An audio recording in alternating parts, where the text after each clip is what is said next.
A plague of unfixed recalls. It's kind of the thing in the industry. It's kind of the norm. Tesla gets a lot of heat for having so many recalls, but they get it because they're easy to do and they're already done. What's this? What's this about unfixed recalls? I'm Brian. Welcome to my Tesla weekend. Oh, how is everybody? Hear me in the chat? See me in the face? Quick thanks to the newest Patreons. Sam, Chap, Scott, and Chandra. Appreciate you guys stepping up and helping me keep the channel running. It means an awful lot. So yeah, a lot of recalls out there. Some of them quite important. Things like, you remember the GM recall from a couple years ago? The solution was don't park your car inside. For months and months, they had no solutions to this. It just kept dragging on. Just don't park it inside. Just don't park it within 50 feet. Oh, and your charging cable is only 8 feet long. Hyundai and Kia have recalled 500,000 vehicles due to fire risk. Urges owners to park outside. That's a familiar story. Apparently, Kia and Hyundai famously have fire problems. And not specific to their EVs. Their EVs actually do a little bit better. We hear about these. There's a lot of recalls we don't hear about. 500,000 Ford Escape and Bronco Sport SUVs recalled over fire risk. Bear found out about this because he had one on Turo, and they messaged him saying, your car has been delisted. Can't list it, can't rent it out until it's fixed. 3 months it took them to fix it. 3 months. That included them getting a fix figured out and then actually being able to get into the service center. Recalls, kind of a big deal. So Jack Ward, Fire Consultants, has a list of vehicle recalls for fire. This is just for fire. It's very common. Mercedes, Jeep, Hyundai, and you can go down, it's endless. Land Rover, Jaguar, Porsche, so many. Polaris is in here, a bunch I've never heard of, but it just goes on and on and on. Polaris, there it is. What else we got? More Kias, of course. Kia. Lincoln Navigator. Kia again. It just goes on. It's a very long list. Crazy how little you hear about them. I hear a lot about fire recalls and just recalls in general now from Tesla people on Twitter because they're saying, oh, if recalls are so critically important, I guess we should mention them regardless of the manufacturer and not just when it makes Tesla look bad. But here's the thing. Can car companies let known defects go without a recall? This is a pretty good one from How Stuff Works. Recall occurs when a defect becomes known. You can figure out a process to get it done. You can issue a voluntary alert alerting owners of the affected cars, or go to the nearest dealership, have it fixed, or they can just hope the problem goes away. But the problem doesn't go away. That is the problem. And we've seen this before. We've seen it many, many times. If I went and looked up my vehicle, my Nissan Quest, to see if it had any recalls, and it doesn't, which is comical. The transmission is a joke. The transmission should have been replaced. It was a poor design, and it doesn't work right. Ever. That's a known issue, and we're not going to recall it. It's not a safety issue, apparently. It is a material defect, but it's not going to make you crash, so... A new car. Remember this one? A new car built by my company leaves somewhere traveling at 60 miles an hour. The rear differential locks up. The car crashes and burns with everyone trapped inside. Now, should we initiate a recall? Take the number of vehicles in the field, A, multiply it by the probable rate of failure, B, multiply by the average out-of-court settlement, C, A times B times C equals X, and if X is less than the cost of a recall, we don't do one. To which he asked, which car company do you work for? And he said, a major one. And the answer is all of them, really. And it's not just safety issues, it's all kinds of things. Tesla recall. NHTSA's got 49 on here. And it lists how many vehicles affected, all that. Not trying to sugarcoat it and say that there have been none, but they're small, almost entirely. The last big serious one was when they did the recall to fix the battery issues on the Model S. The Model S used to sit a little lower to the ground at highway speed to improve aerodynamic drag, to improve efficiency, to improve range. But if a piece of obstacle, if something gets jammed under it, in one case it was a trailer hitch, came loose from a truck, pierced the battery pack, the fix was we are going to add a titanium plate to the bottom of these vehicles, but also we're going to make them ride 1 inch higher at highway speeds. Oh, and by the way, this letter you're getting that says that recall happened, we did it a week ago. It's already done. Just come in and get your titanium plate at your convenience. Okay, just looking at the chat real quick, making sure I'm not missing anything. Great. So, let's look at some of the... This is one that came in late. Thank you, Jeff, for suggesting it. J.D. Power came out with a new study. J.D. Power, the worst. EV service experience needs a charge. Get it? See, they're saying that, especially with premium vehicles, the EV experience is causing consumers to get very sad. They came up with some point system. They said, oh, it's service. Well, anyway. Recalls and service wait times decrease satisfaction. Well, that's true. 23-point decline. So who are the good car companies? Oh, my goodness. Let's find out. Lexus. That does not surprise me. They're very good at making cars. Porsche, that's good. Followed by Cadillac. If you say so.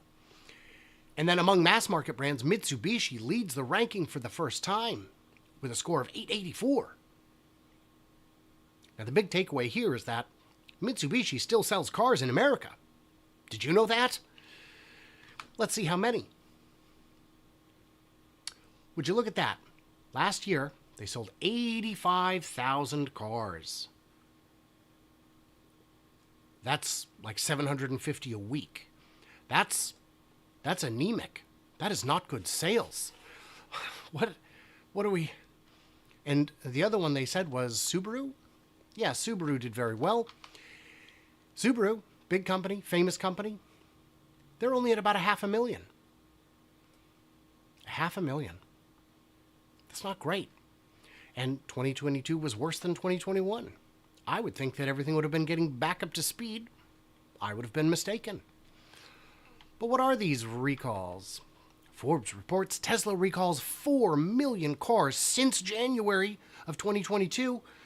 And here's how that compares. Well, that sounds really bad, especially since I don't think they'd made 4 million cars as of January of 2022. No, they hadn't.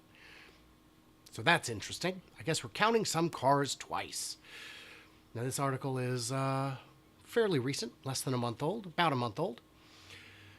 But what's kind of buried in here is they say, well, other companies have a lot. Ford's got a lot.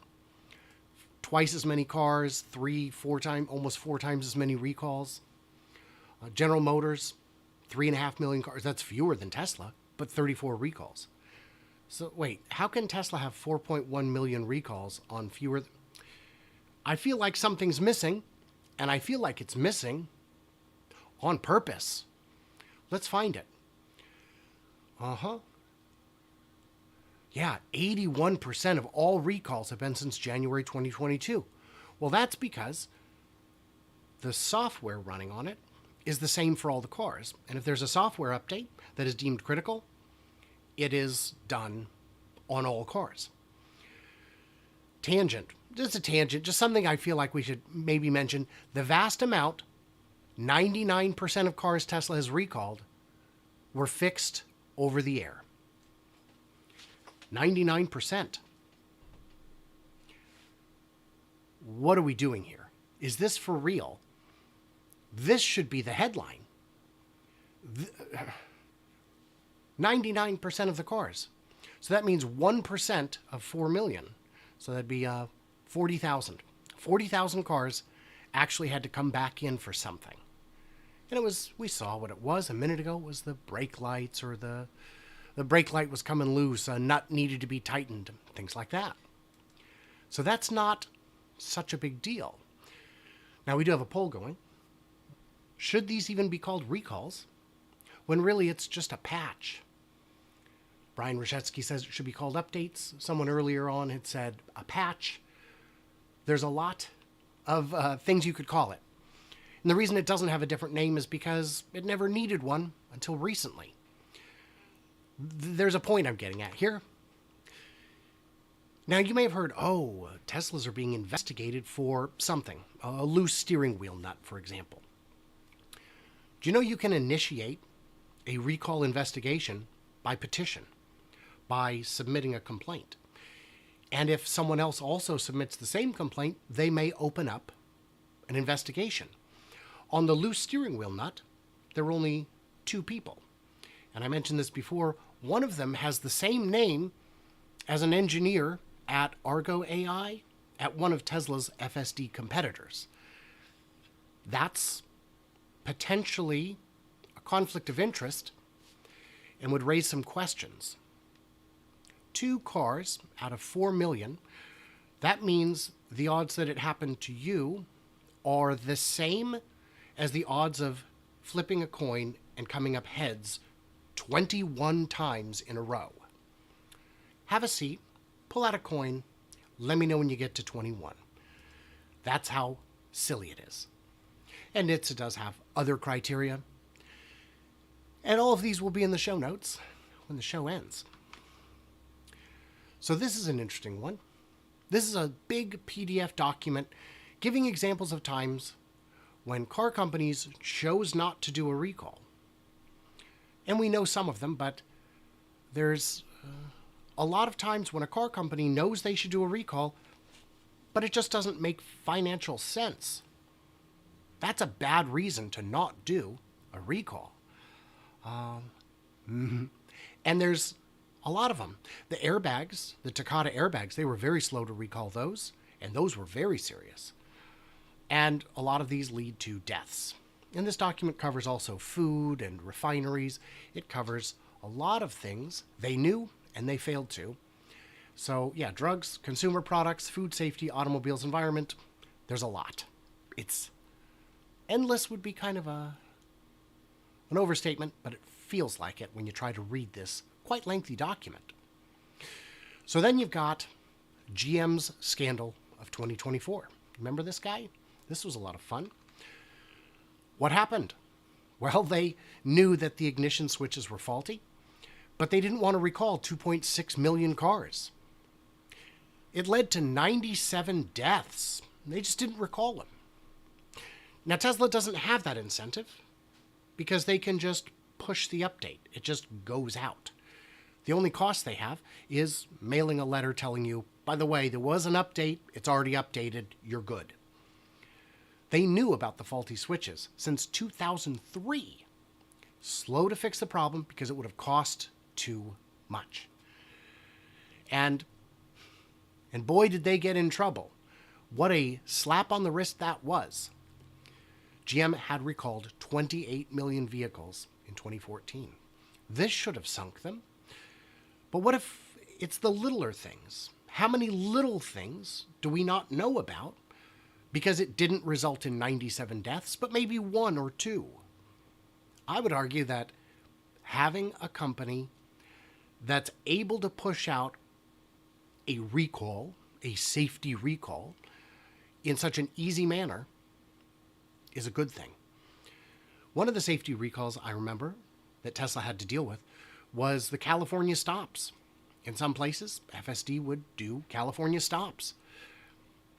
That's how you drive in those places. Coming to a full stop in some places will aggravate other drivers, can even result in rear-end collisions, because why in the heck did you actually stop at a stop sign? It's not the law, it's a suggestion in some places, it feels like. Now it is the law, so they fixed it. But here's the real problem. If you have a recall on a vehicle, it's a big hassle. My buddy had a Ford Taurus, and it was recalled because the fuel gauge would sometimes say you still had gas when you didn't, and you'd run out of gas. Never happened to him, but he got a recall notice, so he took it in. And what they did was just change the calibration on it. So from then on, when it said he was on empty, he really had a quarter tank. He had no way of knowing how full his gas tank actually was, unless it was over a quarter tank. Then he knew he had some gas, but not how much. It effectively shortened the range of his Ford Taurus. He got another recall notice a year later for something else, and he didn't take it in because it's a hassle. It takes time. You don't get a service loan, or at least he didn't. And the end result was less desirable than before. Nah, we'll ride it out. It's like how Microsoft, with their updates, they were so prone to breaking the OS that nobody would do them. And it would lead to massive vulnerabilities later. Microsoft themselves got hacked because they themselves wouldn't update. They knew it was easier to just ride it out and see how it goes. As a result, 1 in 6 cars on the road has not been fixed. There are at least 45 million vehicles on the road that suffer from an unrepaired safety problem subject to an outstanding recall. This could be your car. It's not mine. I checked. You check your oil, tune the engine, all that, but you may be still riding around in a 4-wheel time bomb. 45 million vehicles on the road has an unrepaired problem. Now that's kind of a shocking number. Even minor recalls still require a fix. Yeah, it could be something tiny. It could be a latch. It could be a bolt. It could be a loose attachment somewhere that could short circuit and burn you up to death. But who knows? And it's because it's such a hassle. I'd rather have a car that can be updated very easily over the air. And I would like it to not be called a recall, because that's really not what it is. Yeah. Jeff points out, wheels falling off your Toyota Buzz forks. Yeah, that's not ideal. And that's a big one. Those, I assume, got addressed. And I assume the way they did it was by taking off the bolts, squirting on some Loctite, and super gluing the bolts back on. It's a good fix. It works. Makes it a little harder to service in the future, but hey, man, what are you going to do? So why do they do it, man? Why do they do it? So that's where I'm at with that. Let's get into the Q&A. I do want to thank my patrons who get early access, bonus content, an ad-free experience in many cases, all that good stuff. It's a little bit out of date. Got some new names I shared at the beginning of the show. Yeah. And a big thing this week is, you may not have heard, my comedy channel, youtube.com/glossynews, is about to be demonetized because it doesn't have enough watch time. So hopefully that doesn't die. I'm only about 70 hours short of watch time to keep it alive. Hopefully that happens.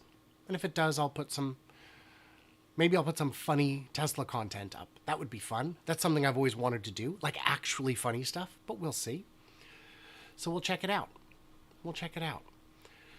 Link in the description, of course. Yeah. So we've got about 10 minutes here. We can do a quick Q&A. In the Q&A hole, John says, no recalls for bad drivers. Nah. Yeah, imagine Microsoft making a car and it forces an update as you're driving on the highway. Boy. Tesla also offered to buy some of the Buzz forks back. And they can afford to do that because there's so few of them. Some updates are recalls. Sure, it's a bad name, but those updates differ. Sure. This only counts recalls as defined by NHTSA, a critical safety issue in their view. It does not include all over-the-air updates. Yeah. Oh, hey, Tech Fixer, good to see you. Rather see magic than comedy on the second channel. We were joking about that before, that I should do some magic. I've got one trick that's good enough to put in a video, but it's kind of fun. What else have we got? Not with me on the Microsoft analogy. Well, I did my best. It wasn't part of the original script, so it could stand to benefit from further thought on my part. Oh, John's car has an outstanding recall for 15 years. Yeah. My Chevy pickup has at least 3 recalls I have not done because I don't trust dealerships. I've bought 1 new car in my life, and the way the dealership treated me was absurd. It was so awful. It was horrible. It was a bad experience. And I had issues with the car that were engineering problems that they couldn't fix. The mirror wouldn't adjust in far enough. I had to lean to use my side mirror. And I brought it in and said, "Can you do something about this?" The guy goes, "Sure, let me see if I can replicate the problem." And he hops in and he drops the seat all the way back for his lanky 6-foot legs. It says, "Looks fine to me." Awesome. Now put the seat where I can reach the pedals, you smart ass.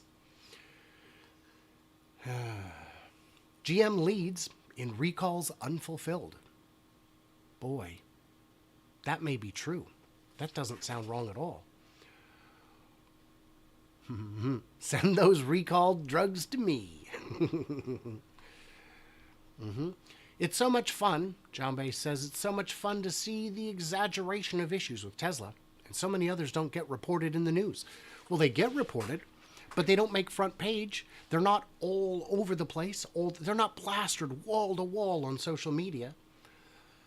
I saw an interesting headline where one of the comments, it was the latest Hindenburg report about, I don't remember, some company that they're deeply concerned about the legitimacy of.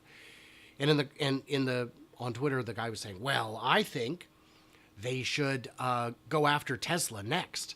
Buddy, Tesla has been for years the most shorted company in the world. If there was fraud to discover, it would have been discovered. Nobody analyzes any company a tenth as much as we all analyze Tesla. If there was fraud, it'd be visible from a mile away.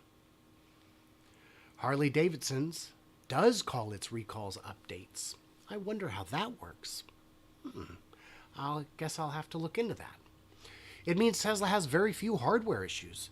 And that's true.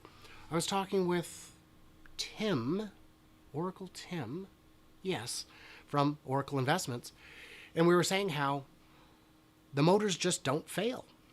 You'll see Teslas that have 400, 500,000 miles. The motors are still good. And these are ones that have been abused as ride shares, where the guys are out Ubering or lifting all day, every day, racking up insane miles, destroying batteries by charging 2% to 100% over and over, day after day, at superchargers at very high rates, because they had unlimited free charging. And while the batteries may go out on them, very rarely does a motor itself go out, and these guys are not being gentle on the cars. 99% is a good number to know when talking to the haters. Vast amount, 99% fixed over the air. Now compare that to the cars that never got an update at all. What percentage of cars didn't even get their update, didn't even get their fixes? It's probably, I think it said in here. No, I think I saw something like 40 to 70% of recalls are not fixed, do not get fixed ever. I'll scroll back down in a minute, but let's make sure I didn't miss anything up higher. Yeah. Digital Blade, hello. Joe, who is this? Greenpad, John. Brooke, hello. No car company is perfect. They all have their issues. I agree. And that's absolutely true. Sometimes the way a recall system operates creates perverse incentives, where if it's going to cost too much, they may be looking at an existential crisis. For GM, it was an existential crisis. Not ideal. Year production this year. What's cool about Tesla updates is sometimes they even update your hardware. They changed out my door seals for a whole new design. Yeah, and that's not a safety recall. That's just something they did. That was a warranty repair. And that's just great. There are jokes about the SEC, and we know what Elon says that stands for, versus Tesla. Yeah, they, at some points, have treated him in ways that they don't treat others. Let's put it that way. That's a nice, gentle way of putting it. Tech Fixer says, I want the truck into production by June. I think June might be pushing it since the second 9,000-ton press just showed up. I think they've already started calibrating the first one and that they're hiding the castings inside. But that's just my guess. I don't have anyone on the ground to confirm that. Yeah. The culture of Tesla is one of those intangibles that aren't really taken into account. Well, I will tell you this. Here's something I can tell you. I went to Arcimoto's Ramp It Up event last year. That's actually where I met Jeff for the first time. And I got to go in before everybody else because I just walked in and nobody stopped me. And I set up all my equipment and whatever. You know how it is when you're about to do a project and everybody's focused and everybody's on the same page and we've got a mission, we're going to get it done. That's the kind of vibe you see on a day like that, on Ramp It Up. We all know what we're here for. We all know what we're doing. We got to get it done. Compare that to the folks I met indirectly who work for Tesla, who I saw at the hotel in Austin. They had that same kind of focus, but more so. And then the event passed, Investor Day passed, and they were still there. You see, they weren't there for Investor Day. They weren't there for the big event. They were there for the factory because that's what they do. They're that focused every single day. And the focus I saw from them the day after Investor Day, 2 days after Investor Day, was greater than the focus I saw from the Arcimoto guys at Ramp It Up. So, John wants to know, do they need both 9,000-ton presses for low-volume Cybertruck? No, but swapping out the dies is a bit of work, and you might have to recalibrate each time. So it's better to have one dedicated for each that you can just keep running. Think of it like a locomotive. Once you get it in motion, don't stop. It's going to be a lot of work to get it started back up. They may be hauling castings or other evidence out at night when the drones are not there. Yes, and Joe Tetmeyer revealed to us at the Investor Day roundtable that we held at Southeast Metro Park, great fun. A number of you were there. Brian was there, Jeff was there, that there are times when security will call Joe and tell him, hey, there's a 2-hour window tomorrow. We'd ask you not to fly. And Joe honors that because they can revoke his oversight privileges at any time. So it could be that Joe's been asked not to fly at certain times, and we just don't know because it'd be wise not to disclose that. But it's also very likely that they could just haul them out at night or just have a skip inside to load them into that's got a cover. You'd never see them. Or load them into trucks. Load them straight into trucks and away they go. Or just hide them. If they're good ones, just hide them. Yeah. Is Giga Texas as breathtaking in person as everyone says? Yes. Yes, it is. For me, I actually did have a good concept of scale because I spent so much time looking at it. But, yeah, and Starbase too, absolutely. Who is this wants to know if I've got any updates on the Mexico pilots I have been seeking, and the answer is no. I need to find a better community in which to seek them out. I'm going to reach out to Joe Tetmeyer and see if he has any leads that he could help me with, because I would love to be the first channel in the air. And I am happy to pay for that privilege. This channel is the best hidden secret. Yeah, I am deep undercover. John Bay wants to know what the production volume for Semi will be this year. Thousands? I think there's someone in the chat who might have a guess that I would consider valid. We'll see if it shows up. I will hold over the show for a couple minutes if I have to. Because, Tech Fixer is a bit of a Tesla semi nut, I guess you could say, and he likes to share his speculations, and they might be pretty good. So let's see if he finds out that this question has been asked. Did I get an idea of Giga Texas inside size? I've only seen inside through the windows. And so, no, not really. I think I would understand it reasonably well, but I have never been inside of a Tesla factory. But I've only gone out to 9 different Tesla, SpaceX, and Boring Company locations, so it's not like I put in the effort. One of these days, you'll see. But there are huge investors and longtime buyers who've owned many Teslas who also don't get in. It's nothing personal. They just don't know I exist. John Bay said, a pile of castings outside the factory a month or so ago. We looked at those. Those were Model Y castings. They were just being... they were positioned in a different angle than we normally see them. We were able to confirm that. So I don't think we've seen any Cybertruck castings yet. One day we'll all see Cybertrucks and semis on the road every day. The future is bright. Semi battery pack is running 2 shifts a week. I don't know how many that is, though. My guess for semi is definitely hundreds this year. Yeah, I'd say hundreds this year. But we won't see serious volume until they actually get the semi-factory expansion built and running. They don't know you exist yet. Yeah, there's people in the chat who have had more interaction with Elon on Twitter than I have. But, I don't know. Didn't we see some weird castings at Lathrop? Not at Lathrop, definitely not there. There was some outside. Joe Tetmeyer saw some and asked us on Patreon if we thought they could be Cybertruck. And we were able to determine, it's probably Desi Doolin who determined, that no, those are Model Y castings, just from a perspective we don't normally see them. And then he linked to images that showed other Model Y castings that did look exactly like what we were looking at. I'm not familiar with any castings at Lathrop, though.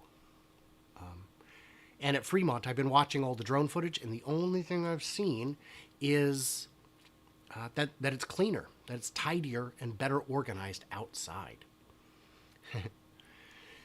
Not sure about progress, but only 1 line running for battery production going and plans for 4. Wow. Yeah.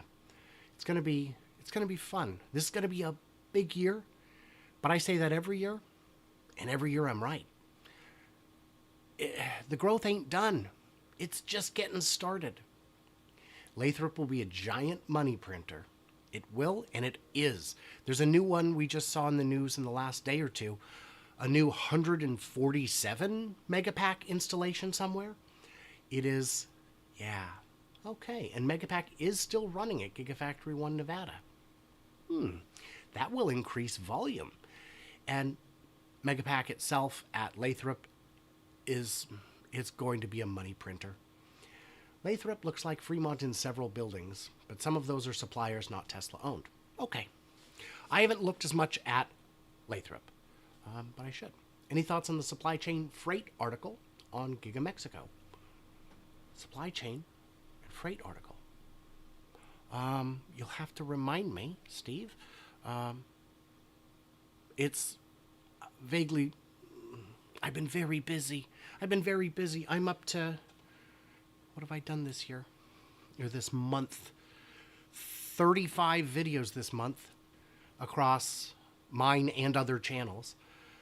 So I'm very busy. Articles talked about tripling companies coming to Mexico. Would not be surprised. That's one reason they really wanted to get Tesla in there, is it is a magnet. And Jeff points out that the Megapack is knocking off peaker plants one by one. And there are train and road systems from Mexico to Texas. Yes. And it's nice because it's close enough that it's a very short flight for managers and executives to shuttle back and forth as needed to facilitate planning, logistics, all of it. I want to see Model Ys driving themselves out of the factory. It's time, Tesla. They could make them do that. I just think that they want to solve everything, everywhere, all at once, and win all the Oscars. That's how it works, right? And Sandy says, Mexico is cheaper than China. China's become a lot more expensive. Certainly the wages have. Yeah. 50% margin on Megapacks. Really? Yes. And I say yes, because the retail cost has gone up, the battery price has gone down, and the efficiency with which they're manufacturing them has gone through the roof. Haters will always look for something to hate on. Just keep saying the truth. That's how you fight crazy. Yeah, there was a guy on Twitter who, after Matthew made this great post about how a Model 3 is genuinely cheaper than a Prius. And part of the reason was the incentives, but part of the reason was the Toyota dealerships are still charging second stickers. Crazy market adjustments. So in real dollars, the Model 3 is cheaper than a Prius. And one guy said, well, that's great, but my Prius will still be going at 400,000 miles and Tesla's going to need a new battery after 8 years for 25 grand. And I replied saying, while not the dumbest comment I've ever read, it certainly gets special consideration. I'll nominate it, but it's not going to win. And he said, well, what would be a smarter comment? And I said, do you think it's my job to refute all the crazy things you guys say? Because it is. And I linked him to the video that your battery's not going to die, Karen. So there we go. So I think that's enough. We're already over time a little bit. Thank you all for hanging out. Thanks to my patrons, all that good stuff. If you get a chance to burn through some watch hours over here, I've got a movie I made. A whole movie. That's fun. And yeah, my How Hot Dogs Are Really Made video 9 years ago, 795,000 views. Pretty good, pretty good. So that's a top one. Yeah. So thanks, everybody. What did I miss? What did I misunderstand? Leave it in the comments. And yeah, this is at Glossy News. If you want to check it out, you don't have to. Yeah. Stay tuned, stay juicy. Can't wait to hear from you clever robots. I don't know. Soon, I guess.